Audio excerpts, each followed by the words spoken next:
Аллаға шүкір, бүгін тағы да осы қуанышты күн келіп жетті.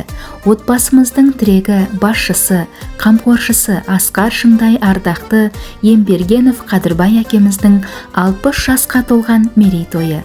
Ағалық ардақты асудан асып, ақсақалдық мерейлі кезеңге көтеріліп, жаңа белеске орнықтыңыз. Әкетайым, қуаныштысы, мерейтойыңызда отбасыңның алтын қазығы болған өмірлік серігіңмен, анашыммен бірге бала-шағаңның шаттыққа толы ортасында қарсы алып отырсыз. Өсіп өнген, ұлағатты ұрпақ тәрбиелеген, құда-құдағилардың, дос-жарандарыңның ыстық ықыласына бөленген өзіңізге тек жақсылықтар, қуанышты, бақытты ғұмыр тілейміз. Бір басыңызда тектілік пен адами асқақ қасиеттер тоғысқан, әкелік мейірімге сусындатып өсірген биік тұлға деп өзіңізді әркез мақтан етеміз.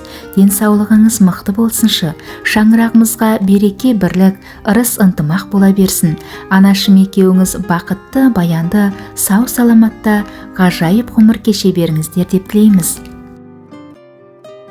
Жаным әке, барым әке, өмірге баптағаным, қуансаң да, мұңайсаң да, ер мінез сақтағаның, адалдығы, адамдығы дос түгілі жатқа мәлім.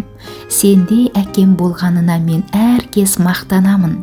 Әкешім, арқа сүйер тірегімсің, тау тұлғалы. Мүмкін бе өтеу барлық қарызымды алдымдағы. Жаным әке, анашыммен жайлы өмір сүру үшін мен де саған бар асылды арнаймын қолымдағы. Игі ниетпен қуана құттықтаушылар Ерке қызы, немересі Нұржан Рауан, келіні, ұлдары. Отқа түстің, суға түстің мен үшін, енді міне бағың берді жемісін.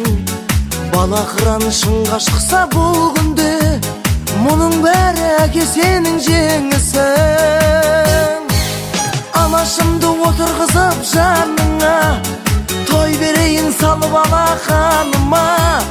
Ей адамдар, шүкіршілік етіңдер, мұны өмірде әкелерің барына. Тек әкелер сендер ғана лайықсың, хан сарайы патша тағына.